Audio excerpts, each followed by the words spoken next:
Hello, everybody. Welcome to day 63 of us reading the Bible from beginning to end. Link is down below to get the full listing. Leave a comment to encourage those who are reading along with you. Let us know where you are on your journey, as well as leave a comment at the end on what you got out of today's readings. Today, we're going to be reading Deuteronomy 8 through 10. So let's go ahead and get started. Be careful to obey all the commands I am giving you today. Then you will live and multiply, and you will enter and occupy the land the Lord swore to give your ancestors. Remember how the Lord your God led you through the wilderness for those 40 years, humbling you and testing you to prove your character and to find out whether or not you would obey his commands. Yes, he humbled you by letting you go hungry and then feeding you with manna, a food previously unknown to you and your ancestors. He did it to teach you that people do not live by bread alone. Rather, we live by every word that comes from the mouth of the Lord. For all these 30 years, your clothes didn't wear out and your feet didn't blister or swell. Think about it. Just as a parent disciplines a child, the Lord your God disciplines you for your own good. So obey the commands of the Lord your God by walking in his ways and fearing him. For the Lord your God is bringing you into a good land of flowing streams and pools of water, with fountains and springs that gush out in the valleys and hills. It is a land of wheat and barley, of grapevines, fig trees, and pomegranates, of olive oil and honey. It is a land where food is plentiful and nothing is lacking. It is a land where iron is as common as stone and copper is abundant in the hills. When you have eaten your fill, be sure to praise the Lord your God for the good land he has given you. But that is the time to be careful. Beware that in your plenty you do not forget the Lord your God and disobey his commands, regulations, and decrees that I am giving you today. For when you have become full and prosperous and have built fine homes to live in, and when your flocks and herds have become very large and your silver and gold have multiplied along with everything else, be careful. Do not become proud at the time and forget the Lord your God who rescued you from slavery in the land of Egypt. Do not forget that he led you through the great and terrifying wilderness with his poisonous snakes and scorpions, where it was so hot and dry. He gave you water from the rock. He fed you with manna in the wilderness, a food unknown to your ancestors. He did this to humble you and test you for your own good. He did all this so you would never say to yourself, I have achieved this wealth with my own strength and energy. Remember the Lord your God. He is the one who gives you power to be successful in order to fulfill the covenant he confirmed to your ancestors with an oath. But I assure you of this, if you ever forget the Lord your God and follow other gods, worshiping and bowing down to them, you will certainly be destroyed. Just as the Lord has destroyed other nations in your path, you also will be destroyed if you refuse to obey the Lord your God. Next chapter, chapter 9. Listen, O Israel, today you are about to cross the Jordan River to take over the land belonging to nations much greater and more powerful than you. They live in cities with walls that reach to the sky. The people are strong and tall, descendants of the famous Anakite giants. You've heard the saying, who can stand up to the Anakites? But recognize today that the Lord your God is the one who will cross over ahead of you like a devouring fire to destroy them. He will subdue them so that you will quickly conquer them and drive them out, just as the Lord has promised. After the Lord your God has done this for you, don't say in your hearts, the Lord has given us this land because we are such good people. No, it is because of the wickedness of the other nations that he is pushing them out of your way. It is not because you are so good or have such integrity that you are about to occupy their land. The Lord your God will drive these nations out ahead of you only because of their wickedness and to fulfill the oath he swore to your ancestors Abraham, Isaac, and Jacob. You must recognize that the Lord your God is not giving you this good land because you are good, for you are not. You are a stubborn people. Remember and never forget how angry you made the Lord your God out in the wilderness. From the day you left Egypt until now, you have been constantly rebelling against him. Even at Mount Sinai, you made the Lord so angry he was ready to destroy you. This happens when I was on the mountain receiving the tablets of stone inscribed with the words of the covenant that the Lord had made with you. I was there for 40 days and 40 nights, and all that time I ate no food and drank no water.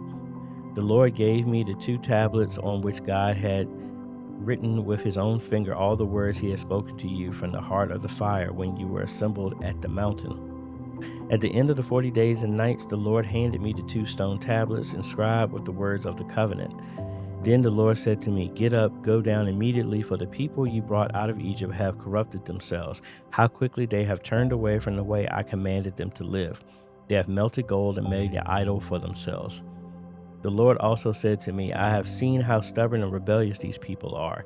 Leave me alone so I may destroy them and erase their name from under heaven. Then I will make a mighty nation of your descendants, a nation larger and more powerful than they are.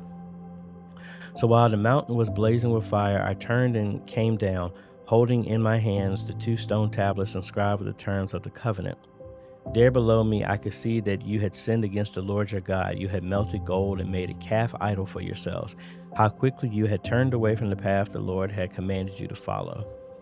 So I took the stone tablets and threw them to the ground, smashing them before your eyes. Then, as before, I threw myself down before the Lord for 40 days and nights. I ate no bread and drank no water because of the great sin you had committed by doing what the Lord hated, provoking him to anger. I feared that the furious anger of the Lord, which turned him against you, would drive him to destroy you. But again, he listened to me. The Lord was so angry with Aaron that he wanted to destroy him too. But I prayed for Aaron, and the Lord spared him. I took your sin, the calf you had made. I melted it down in fire and ground it into fine dust. Then I threw the dust into the stream that flows down the mountain. You also made the Lord angry at Taberah, Massa, and Kibroth Hattava, and at Kadesh Barnea. The Lord sent you out with this command, Go up and take over the land I have given you. But you rebelled against the command of the Lord your God and refused to put your trust in him or obey him. Yes, you have been rebelling against the Lord as long as I have known you. That is why I threw myself down before the Lord for 40 days and nights, for the Lord said he would destroy you. I prayed to the Lord and said, O sovereign Lord, do not destroy them. They are your own people. They are your special possession, whom you redeemed from Egypt by your mighty power and your strong hand. Please overlook the stubbornness and the awful sin of these people, and remember instead your servants Abraham, Isaac, and Jacob. If you destroy these people, the Egyptians will say the Israelites died because the Lord wasn't able to bring them to the land he had promised to give them. Or they might say he destroyed them because he hated them. He deliberately took them into the wilderness to slaughter them. But they are your people and your special possession, whom you brought out of Egypt by your great strength and powerful hand. And our last chapter, 10.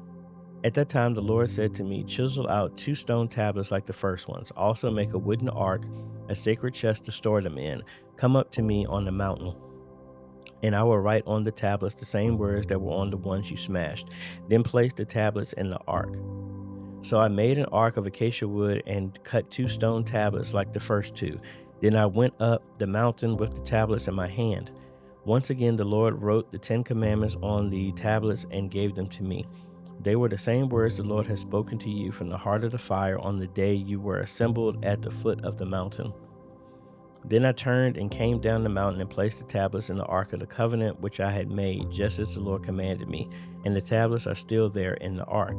The people of Israel set out from the wells of the people of Jachin and traveled to Mosera, where Aaron died and was buried. His son Eleazar ministered as high priest in his place. Then they journeyed to Gudgoda, and from there to Jotbatha, a land with many brooks and streams. At that time, the Lord set apart the tribe of Levi to carry the ark of the Lord's covenant and to stand before the Lord as his ministers and to pronounce blessings in his name. These are their duties to this day. That is why the Levites have no share of property or possession or land among the other Israelite tribes. The Lord himself is their special possession, as the Lord your God told them. As for me, I stayed on the mountain in the Lord's presence for 40 days and nights, as I had done the first time. And once again, the Lord listened to my pleas and agreed not to destroy you. Then the Lord said to me, Get up and resume the journey and lead the people to the land I swore to give to their ancestors so they may take possession of it. And now, Israel, what does the Lord your God require of you? He requires only that you fear the Lord your God and live in a way that pleases him and love him and serve him with all your heart and soul. And you must always obey the Lord's commands and decrees that I am giving you today for your own good. Look, the highest heavens and the earth and everything in it all belong to the Lord your God. Yet the Lord chose your ancestors as the objects of his love, and he chose you, their descendants, above all other nations, as is evident today. Therefore, change your hearts and stop being stubborn. For the Lord your God is the God of gods and Lord of lords. He is the great God, the mighty and awesome God who shares no partiality and cannot be bribed. He ensures that orphans and widows receive justice. He shows love to the foreigners living among you and gives them food and clothing. So you too must show love to foreigners, for you yourselves were once foreigners in the land of Egypt. You must fear the Lord your God and worship him and cling to him. Your oaths must be in his name alone. He alone is your God, the only one who is worthy of your praise, the one who has done these mighty miracles that you have seen with your own eyes. When your ancestors went down into Egypt, there were only 70 of them, but now the Lord your God has made you as numerous as the stars in the sky. And that is the end of today's reading. Leave a comment down below what you got out of it, and we look forward to seeing you in our next day's readings.